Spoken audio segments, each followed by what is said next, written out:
మీ business ఏదైనా మీ ఊర్లో promotion చేయాలంటే అది సుమన్ టీవీతోనే సాధ్యం. ఇప్పుడే సంప్రదించండి.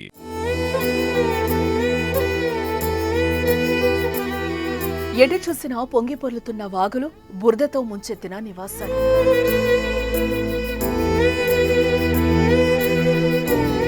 కుప్పకూలిన ఇళ్లు, కట్టుబట్టలతో రోడ్లపైకి చేరిన బతుకు.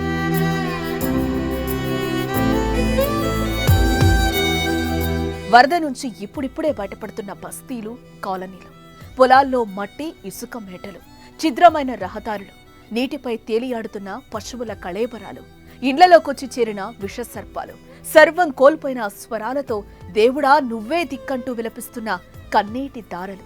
ఖమ్మం జిల్లా వ్యాప్తంగా కనిపిస్తున్న హృదయ విదారకర దృశ్యాలివి.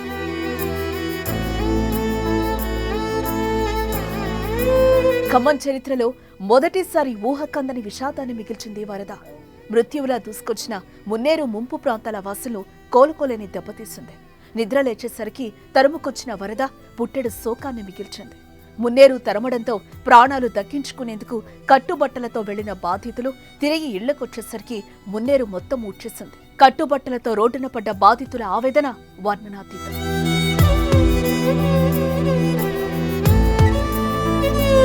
ఎన్నడూ లేని విధంగా మున్నేరుకు 36 అడుగుల మేర వరద రావడంతో కాలనీలు మునిగిపోయాయి. ప్రజలు గాఢ నిద్రలో ఉన్న వేళ చుట్టుముట్టిన వరద తెల్లారేసరికి ప్రజాజీవనాన్ని కకావికలం చేసింది. ఎటు చూసిన ఇళ్లు కనిపించినంత నీరు కమ్మేసింది. తరాపునే ప్రవహించే మున్నేరు ఇంతలా కన్నీరు పెట్టిస్తుందని ఖమ్మం వాసులు ఎన్నడూ ఊహించుండరు. మున్నేరు పరివాహకమంతా సముద్రాన్ని తలపించిందంటే వరద ఉధృతిని అర్థం చేసుకోవచ్చు. బస్తీల్లో బురద మేటలు వేసింది. నివాసాల్లోని సోఫాలు, పరుపులు, బీరువాలు, ఫ్రిడ్జ్లు, టీవీలు వరద తాకిడికి కొట్టుకుపోయాయి.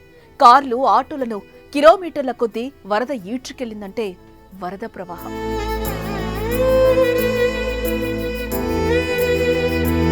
వరద ఉధృతి తగ్గడంతో ముంపు కాలనీల్లో బురద మేటలు కనిపిస్తున్నాయి. కాలనీల్లో ప్రధాన రహదారులు, అనుసంధాన రోడ్లు ధ్వంసమయ్యాయి. కొన్ని చోట్ల ఇంటి గోడలు కూలిపోయాయి. మున్నేరుకు రెండు వైపులా సుమారు కిలోమీటరు మేర ఉన్న ఇళ్లు ఆనవాళ్లు కోల్పోయాయి. వరదలకు కొట్టుకొచ్చిన వృక్షాలు, మొద్దులు, రేకులు ఇళ్ల మధ్య కుప్పలు తెప్పలుగా దర్శనమిస్తున్నాయి. కాలనీలో మంచినీటి సరఫరా వ్యవస్థ దెబ్బతినడంతో బాధితులు దాహార్తితో అల్లాడుతున్నారు. పునరావాస కేంద్రాల్లో బాధితులకు ప్రభుత్వం భోజన సదుపాయం కల్పించింది. ఇళ్లలో ఉన్నవారికి ప్రత్యేకంగా ఆహార పొట్లాలు అందించింది.